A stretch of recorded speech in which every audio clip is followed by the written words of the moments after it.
Quintana, doctor, ¿cómo le va?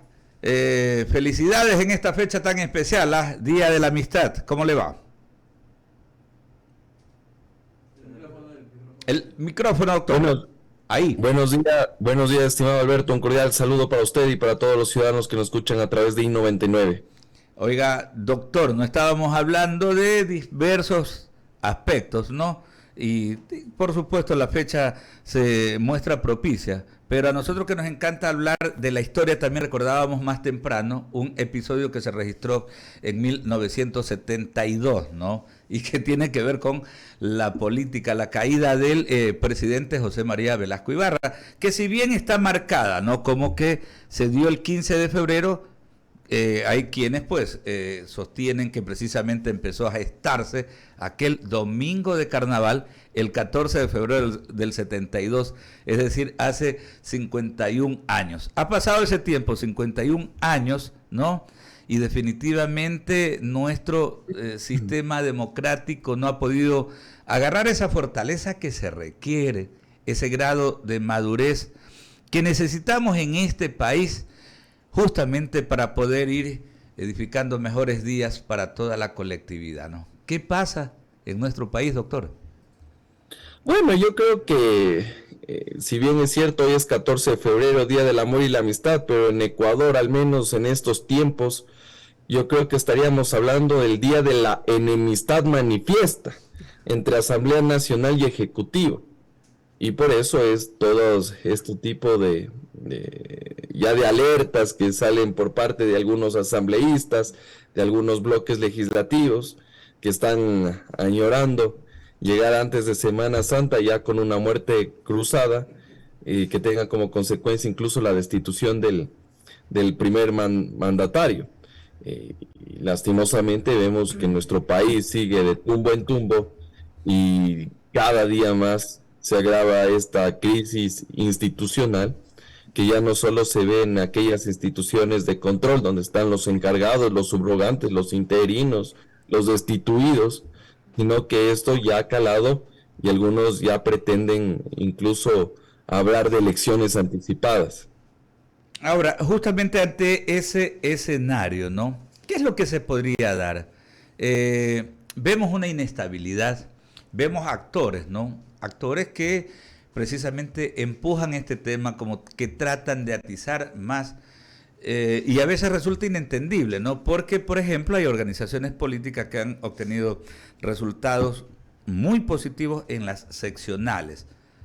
Y uno diría, pero qué bueno, porque en base a eso podrían propiciar un ámbito incluso de mayor gobernabilidad a través de estos entes de los niveles de gobierno seccionales, ¿no? Pero vemos que precisamente persiste aquello de la desestabilización por la desestabilización, e incluso vemos que desde el mismo régimen, en vez de buscar los caminos que lleven a propiciar mayor tranquilidad, es como que ellos mismos se hacen el harakiri. ¿Qué es lo que más le conviene a nuestro país en estas circunstancias?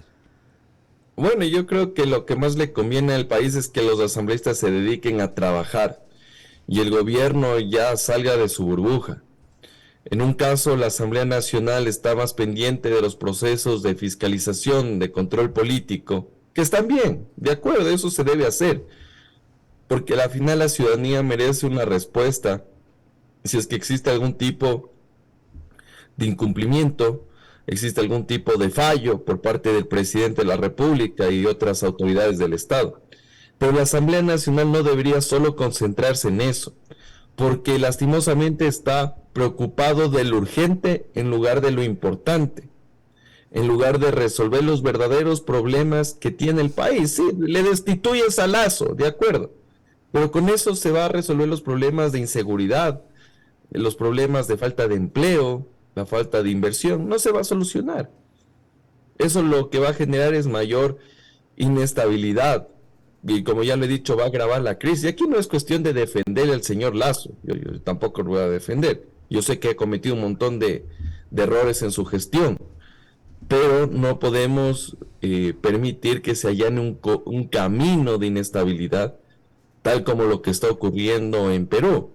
que le destituyen al presidente, que el nuevo presidente disuelve la asamblea y nombran un presidente y lo vuelven a destituir. Entonces, eso no podemos vivir en nuestro país, porque al final del día el que pierde aquí es el ciudadano común, el ciudadano de pie. Ahora, el presidente de la República tiene que cambiar de actitud, tiene que cambiar de gestión, tiene que cambiar la formulación y la ejecución de las políticas públicas, porque el resultado del 5 de febrero de este año es un mensaje claro por parte de la ciudadanía. Le está diciendo, presidente de la República, usted no está haciendo las cosas bien, porque uno dice, perder una consulta popular donde te están preguntando si quieres extraditar a delincuentes, ahí no hay dónde perderse. Ahí no hay, o sea, políticamente uno dice, no puedes perder esa pregunta, pero él la perdió. Y ese voto que dio el pueblo ecuatoriano en las urnas es un voto de rechazo. Y yo comparto con esa preocupación que tiene el ciudadano.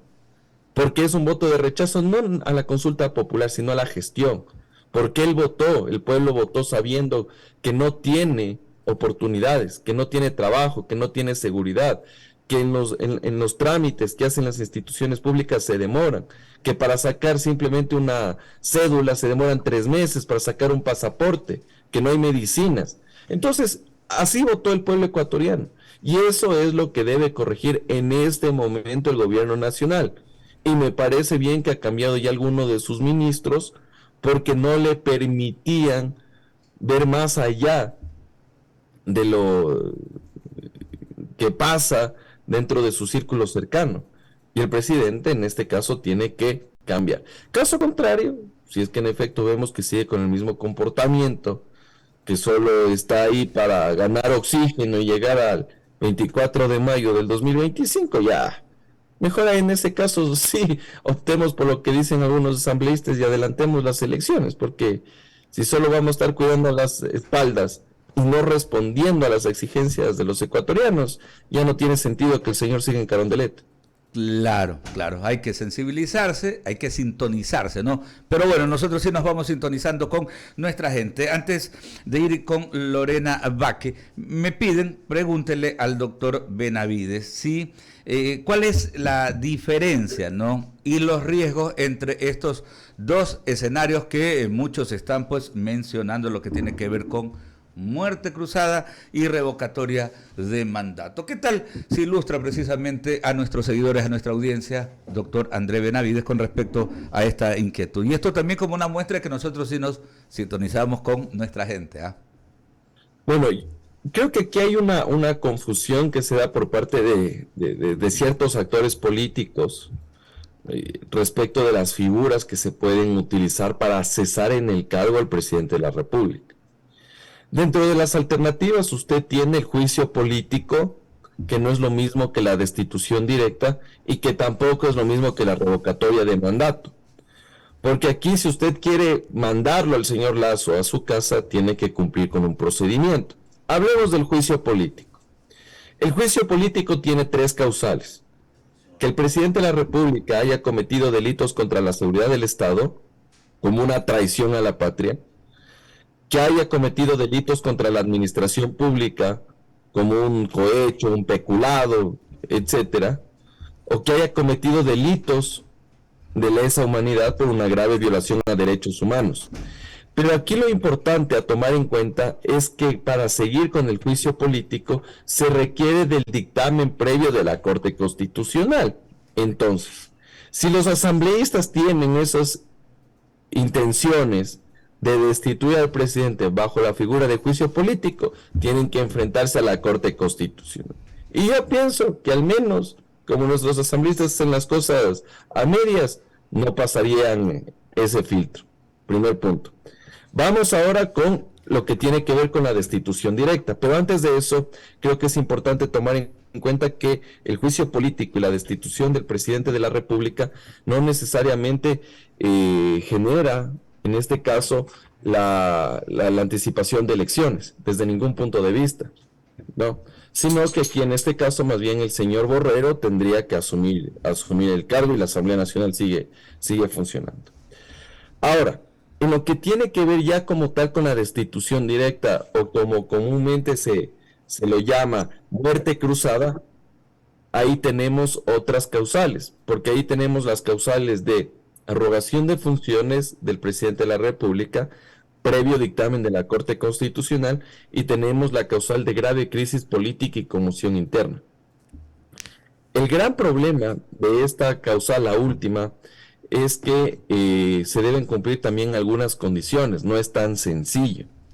Y por otro lado, el artículo 130 de la Constitución nos dice que esta facultad puede ser utilizada una vez en el periodo legislativo.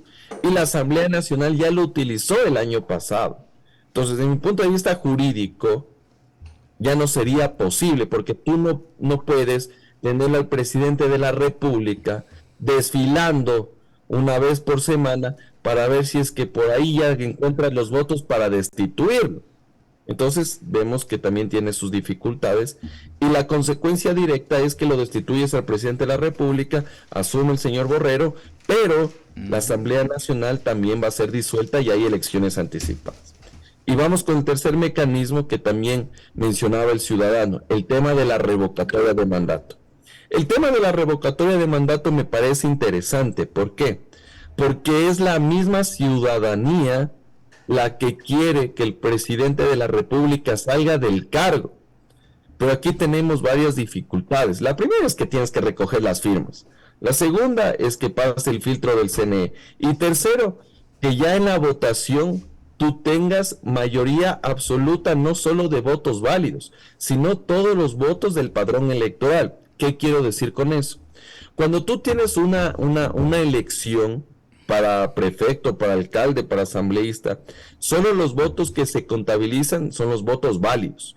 ¿De acuerdo? Lo propio pasa con una consulta popular. Se toma en cuenta solo el sí o el no. Se deja por fuera el nulo y el blanco. Pero cuando usted va a hacer una revocatoria de mandato, tiene que superar la mitad más uno de todos los votos. Es decir, que la decisión del pueblo de mandarlo el señor Lazo a su casa debe superar a los votos negativos, a los votos en blanco, a los votos nulos y al ausentismo. Entonces, llegar a ese porcentaje, a esa votación, es harto complejo. Y creo que ahí sí, tú ya quemaste ese cartucho, ya no lo puedes utilizar otra vez.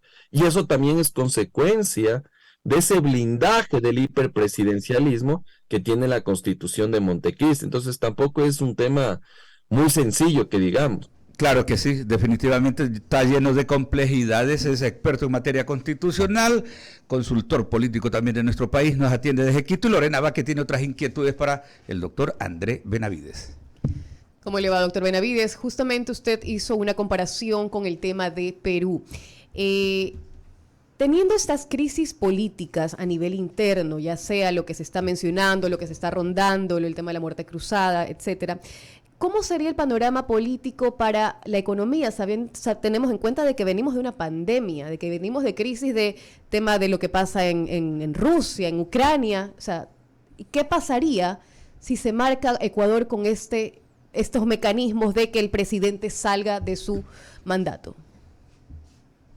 Un cordial saludo, estimada Lorena. Bueno, yo creo que en este caso, claramente va a tener algún tipo de efecto a nivel no solo político, social, sino también a nivel económico. Recordemos lo que ya pasó en estos últimos comicios. La pérdida de la consulta popular y los resultados que se dieron también a nivel de elecciones seccionales, aumentó el riesgo país. Y si es que tú vas a destituir un presidente de la República y lo vas a mandar a su casa, es evidente que el riesgo país también va a subir, porque tú estás generando inestabilidad. Ya. Así también tampoco aquí es cuestión de defender y decir, ay, no le destituyan a Lazo porque la economía va a tener complicaciones. Pero si el presidente Lazo también disuelve la Asamblea Nacional, también va a subir el riesgo país. Y al menos en aquellos países donde existen democracias más sólidas y de donde vienen los inversionistas, el momento que tú no tienes poder legislativo es prácticamente como si vivieras en una dictadura, si disuelves la Asamblea Nacional. Entonces, más allá que sea un mecanismo constitucional, etcétera, etcétera, al menos la percepción desde afuera es esa. ¿Cómo vas a ir a invertir en un país donde no tienen legislativo, donde no tienen autoridad de control? O invertir en un país donde acaban de destituir al presidente de la República, y eso puede ocasionar que destituyan a otras altas autoridades, donde tú vas a hacer las inversiones, donde vas a poner tu capital. Entonces, al menos en el ámbito exterior va a tener sus complicaciones, y eso no va a generar comercio, productividad, inversiones, etcétera, etcétera. Y en el ámbito local yo creo que podría tener algún tipo de reparo, porque también eso genera inestabilidad, eso genera algún tipo de preocupación en la ciudadanía, porque está más interesado en ver cómo ya se va configurando la situación política, que en lugar de gastar. Y claramente eso va a afectar también el bolsillo de los ecuatorianos. Que sí. Claro que sí, está también con nosotros, damos la bienvenida, que también quiere preguntar acá. Ramiro Cepeda, muy buenos días. Buenos días, ¿cómo está André? Solo una pregunta y quiero invocar su capacidad de síntesis, nada más. Para mí, incluso hasta la muerte cruzada está en veremos, porque la legitimidad de esta acción es proclamada en la Constitución por causas muy específicas, y que probablemente el causante de estas motivaciones están en sede ejecutiva y no precisamente en sede legislativa. Me explico mejor. Han allanado la oficina contigua al despacho del presidente. Hay unas denuncias, no voy a catalogar ni a calificar el contenido ni su veracidad, pero por lo menos deben ser despejadas. Y hasta que esto no suceda, el halo de transparencia que necesita una medida como la que le estoy describiendo no cabría. ¿Cuál es su opinión? Yo creo que es bastante preocupante que se haya llenado a la presidencia de la República. Yo creo que eso no ha pasado en ningún gobierno, ni siquiera en los de los Bucaram, que se caracterizaban por tantos actos de presunta corrupción. Aquí también hay que garantizar el derecho al debido proceso. Pero eso no habla bien. Eso no habla bien. Y a la ciudadanía, al pueblo también le genera ese tipo de dudas. Por otra parte, yo creo que el gobierno nacional tiene que dar todas las condiciones y garantías para que se llegue a la verdad. Se sepa en efecto si es que existe o no existe actos de corrupción. Y de una vez por todas ya cerrar este capítulo. Y si es que el señor Lasso tiene que irse a su casa porque se ha descubierto en efecto que ha sido parte de esa estructura del denominado Gran Padrino, tiene que irse. Porque ya el ciudadano ya está cansado, ya está harto de que los funcionarios públicos se aprovechen de su cargo para satisfacer intereses personales, intereses económicos. Y yo creo que ya es el momento de que se tomen todas las ejecutorías necesarias para ya de una vez por todas decir, ¿saben qué? Los responsables son X, Y, Z, vayan a responder a la justicia. Y ya más bien, tanto el gobierno nacional como la Asamblea Nacional se dediquen, como yo le he dicho, a lo importante. Ya lo urgente ya está bien, para la cámara, para el micrófono, para el periodicazo, pero con eso no come el pueblo, no tiene seguridad la ciudadanía. Estamos de acuerdo. Mi pregunta puntual era si existen los elementos idóneos para que se pueda aplicar esta suerte de muerte cruzada desde el sede ejecutiva, y ya me ha contestado. Queremos agradecerle por habernos atendido a esta hora de la mañana. Lo comprometemos para en cualquier otro momento poder contar con sus valiosos comentarios. Que tenga buenos días. Buenos días, muchas gracias por la invitación. Sí, antes de irnos al corte le doy el buenos días también a Jaime Velázquez. ¿Cómo estás, Jaime? ¿Qué tal, mi querido Ramírez? Los radioescuchas, buenos días con todos. La verdad es que es un día martes, listos para celebrar el Día de la Amistad y el Amor, que muchos lo tienen y otros no. Así es, y abrimos el espacio a las menciones publicitarias para que manifieste su amor con Atún Isabel, porque Isabel le ofrece los mejores lomitos enteros de atún en aceite de girasol, la manera más saludable y deliciosa de expresar tu amor. Especialmente hoy día, hágale un sándwich de atún o un arrollado de atún a su pareja, porque es su forma de querer, disponible en todos los supermercados y tiendas a nivel nacional. Conservas Isabel produce Atún Isabel. Y descubre usted una nueva forma de vivir en The Hills, una comunidad colorida, verde, sostenible y segura, ubicada en el Puerto Santana. Más de 20 áreas comunales pensadas para consentirte. Departamentos de 1, 2 y 3 dormitorios y locales comerciales. Conoce más de este nuevo proyecto inmobiliario en thehillsgye.com, un proyecto de Vive Shashcroft. Yo me atrevería a decir que no hay familia en el Ecuador que no haya sufrido de cerca esta terrible enfermedad que es el cáncer. En la actualidad se puede evitar entre el 30 y el 50% de los casos de cáncer, reduciendo los factores de riesgo y aplicando estrategias preventivas basadas en la evidencia. Esta incidencia se puede reducir mediante la detención temprana y la atención y el tratamiento adecuado. Si se diagnostican a tiempo y se tratan adecuadamente, las probabilidades de curación de muchos tipos de cáncer son muy elevadas. Y en esto nos ayuda Solca, que nos atiende y tiene sus exámenes preventivos. Consúltelos. Solca, siempre al servicio del Ecuador. Y viva usted en Urbanización Veranera, donde su familia florece. Nuestro proyecto está ubicado en el kilómetro 11 de la vía León Férez Cordero, vía La Aurora San Borondón. Somos una organización con diseños modernos de casa, en donde priorizamos la seguridad, el confort y todo lo que su familia necesita para ser feliz. Ven, florece en Veranera, reserva con tan solo $2,000 y contáctanos al 09 68 77 59 82. Con esto cerramos el espacio de las menciones publicitarias, mi querido Ramiro. Nos vamos a un pequeño corte comercial y ya regresamos. Adelante. Hacemos un corte y enseguida